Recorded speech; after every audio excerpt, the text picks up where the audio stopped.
huyu mtumishi wa Mungu anayeitwa Isaka, ambaye ni mtoto wa Sara, alioa mke alikuwa anaitwa nani? Rebeka. Alipomwoa huyu mwanamke, aliendelea kuishi. Ibrahimu akaenda tena akatafuta mke mwingine, ambapo mzee wa kanisa anatusomea alikuwa anaitwa Ketura. Sasa naomba tuunganishe mambo matatu ili tuende sawa. Kipindi Ibrahimu amemwoa Sara, Sara alipokuwa hapati mtoto, Ibrahimu aliingilia kijakazi aliyekuwa anaitwa Hajiri, akamzaa mtoto aliyekuwa anaitwa nani? Ishmaeli. Na usipozingatia hapa itakuwa ngumu kuelewa. Alipomwingilia kijakazi akamzaa Ishmaeli,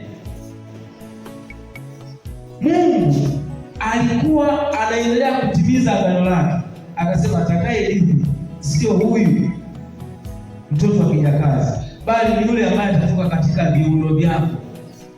Hapo ndipo tunaona muujiza wa Isaka kufanya nini jamani? Kuzaliwa. Isaka kazaliwa. Alipozaliwa Isaka, manake Isaka alizaliwa kiagano, alikuwa ni mtoto wa agano, kwa aliyetakiwa kurithishwa alikuwa ni mtoto wa kwenye agano aliyekuwa anaitwa Isaka. Ndio maana mstari wa 5 hapa anasema kwamba Ibrahimu akampa Isaka yote aliyokuwa nayo. Lakini tuangalie pale juu, anasema Ketura, yani mke aliyeolewa na Ibrahimu baada ya Sara kufa. Huyu Ketura alizaa mtoto. Na nikiangalia hapa mimi nimeandika mtoto wa kwanza alikuwa anaitwa Zimrani. Wa pili alikuwa anaitwa Yokshani. Wa tatu alikuwa anaitwa Medan. Mwingine alikuwa anaitwa Midian. Mwingine alikuwa anaitwa Ishabaki. Na mwingine alikuwa anaitwa Sua. Kwa ukiangalia hapo idadi ya watoto wa Ibrahimu waliozaliwa kutokana na mama aliyekuwa anaitwa Ketura walikuwa karibia 6. Ukisoma hapo karibia 6. Kwa hiyo sasa naomba tuunganishe. Hajiri amemzalia Ibrahimu mtoto anaitwa nani? Ishmaeli. Tuchukulie sasa mtoto wa Hajiri ni mtoto wa Ibrahimu. Watoto 6 wa Ketura ni mtoto wa Ibrahimu. Na mtoto Isaka ni mtoto wa nani? Wa Ibrahimu. Kwa hiyo sasa hapo tunapata watoto wanaotoka kwa mama wangapi? Watatu. Yaani kwanza Hajiri ni mke wa Ibrahimu. Pili Sara ni mke wa Ibrahimu. Tatu Ketura ni mke wa Ibrahimu. Wa mama watatu wenye watoto tofauti. Lakini katikati hao watoto kutoka kwa wamama watatu alikuwepo mtoto wa agano. Alikuwa anaitwa nani mtumishi? Alikuwa anaitwa nani mtoto wa agano? Isaka. Alikuwa anaitwa Isaka. Huyo ndio mtoto wa agano. Mstari wa 5 ukisoma hapo nasema Ibrahimu akampa Isaka yote aliyokuwa nayo. Sasa tuangalie ahadi ya Mungu. Somo tumesema ya kwamba wale ambao tunafika nguvu ya agano la Mungu ndani ya mtu. Nguvu ya agano la Mungu ndani ya mtu. Yaani nguvu ya kubaliano na Mungu ndani ya mtu. Unapokuwa umemwamini Yesu, umetengeneza agano na Yesu. Kwa hiyo kitakachokuwa na nguvu ndani yako ni kati ya wewe na Yesu uliyetengeneza agano. Ndio maana ukitaka wokovu wenye matokeo inabidi uzingatie agano lako na Mungu. Sio agano letu na Mungu. Agano lako na Mungu. Tuendelee pale mstari wa 6, Biblia inasema hivi. Lakini wana wa masuria aliyokuwa nao Ibrahimu aliwapa zawadi, naye akawaondoa katika mahali alipokaa Isaka mwanao wakati wa uhai wake, waende pande za mashariki mpaka nchi ya Kaldea. Nguvu ya agano la Mungu ndani ya mtu. Aliyepewa agano la kumiliki alikuwa ni Isaka. Jamani, haleluya. Bwana Yesu asifiwe. Aliyepewa agano la kumiliki mali za Ibrahimu, agano la kumiliki ahadi za Mungu, alikuwa ni Isaka. Licha ya kwamba Ibrahimu alikuwa na watoto wengi. Kwa hiyo kwa ufupi, watoto wa Ketura, watoto wa Hajiri walipewa vitu, ila vitu vya agano alipewa Isaka. Nataka nije kwako wewe ambaye umeketi hapo. Ukimpokea Yesu unaingia kwenye agano. Yesu anasema baada ya kuingia kwenye hili agano ambalo limepatikana kwa kumwaga damu, anasema hivi, tumepewa baraka zote. Yaani sisi hapa tumemiminiwa baraka zote. Ila wengine walipokuwa wanamiminiwa walikuwa wanafupisha hicho, baraka zikamwagika chini. Walipokuwa wamepewa mwana wa pekee aliyekufa kwa ajili ya ulimwengu mzima, wao walikwepa, hawakumpokea.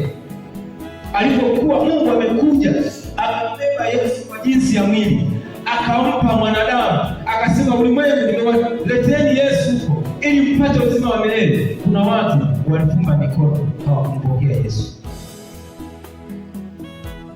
Kwa hiyo hawakulipokea agano lililojaa baraka. Nguvu ya agano isipojulikana na mtu binafsi, ni ngumu sana kuishi kwa matokeo kwenye wokovu hadi unakufa. Ibrahim alilitambua agano ya kwamba hawa ninapowapa zawadi wa watoto wa kike, ninapowapa zawadi na ninawaambia muondoke katika nchi ambayo Isaka mtoto wangu wa agano atakaa, ninyi ni watoto wangu kweli, ni damu yangu kweli, ninyi naomba muondoke muende katika mashariki. Mstari wa 6 nasema hivi, wale watoto walienda mashariki, akawaambia waondoke. Maana yake ni nini? Alijua wa Isaka. Ndio maana watoto wa pembeni wanaishi maisha magumu, kwa sababu wako nje na agano. Labda wale watoto wapate neema ya kuingia kwenye agano la Yesu, kwa sababu Bwana yuko juu ya sheria. Ndipo Bwana anapotambua sheria za mateso kwao, halafu wanaanza kuona Mungu. Bwana Yesu asifiwe sana. Kwa hiyo asipoingia kwenye agano, ile agano la Mungu huwa linakuwa na nguvu, na Mungu hatambui agano lake. Mungu hana upendeleo. Kama alikuwa amemwahidi Isaka, alihakikisha agano linatimia. Ndio maana wewe unapokuwa umejiingiza kwenye agano la Yesu Kristo, umesafishwa kwa damu ya mwanakondoo, ushindi na uweza wa kifalme ndani yako hauwi story. Unakuwa ni kitu kinachodhihirishwa usiku na mchana. Katika umri mdogo, agano la Mungu litakufuata.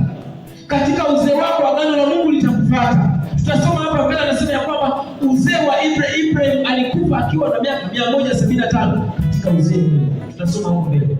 Sasa uzee mwema unafikiri ni kitu cha namna gani? Uzee mwema sio juhudi za mwanadamu peke yake katika kuishi.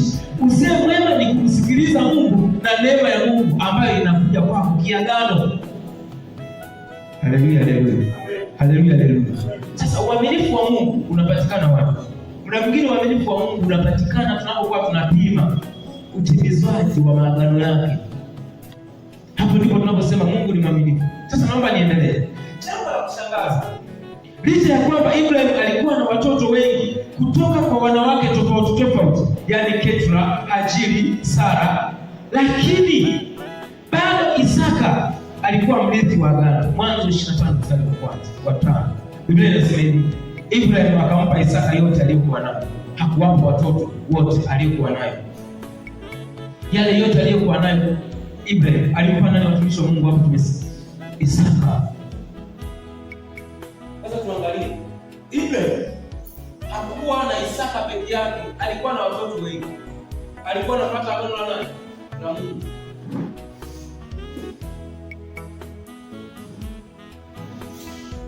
Anasema hivi, na wengine walipata tu zawadi.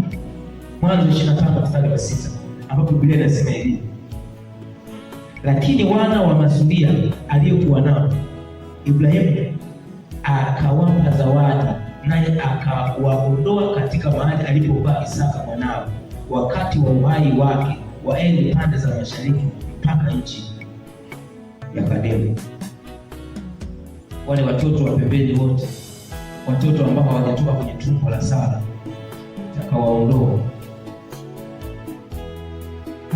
Isaka akaanza kunyanyasa nguvu ya agano la Mungu.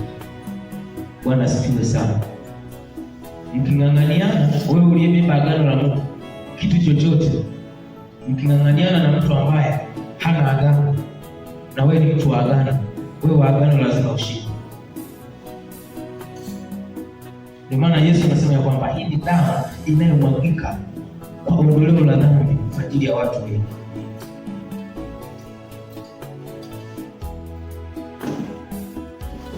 Niseme kwa lugha nyepesi, wewe hapo ulipo una agano,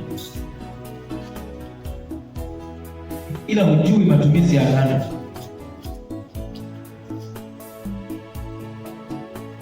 Nipigie mara ya mwisho, hapo ulipo una agano.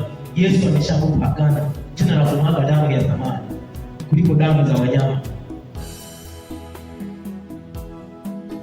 Na agano huwa linapata. Nichukulie mfano mdogo.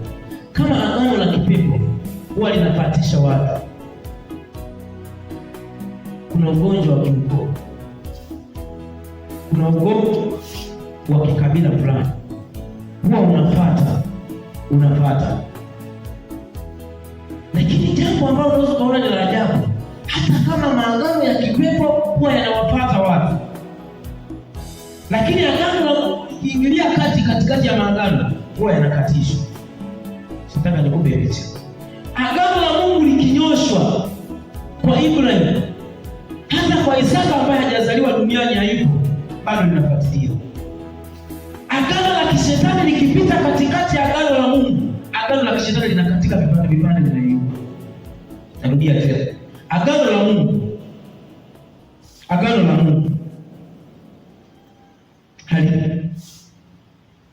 halibatilishwi, ila agano la shetani linabatilishwa kwa agano. So, nasema hivi, tukumbuke Ibrahim alipomwoa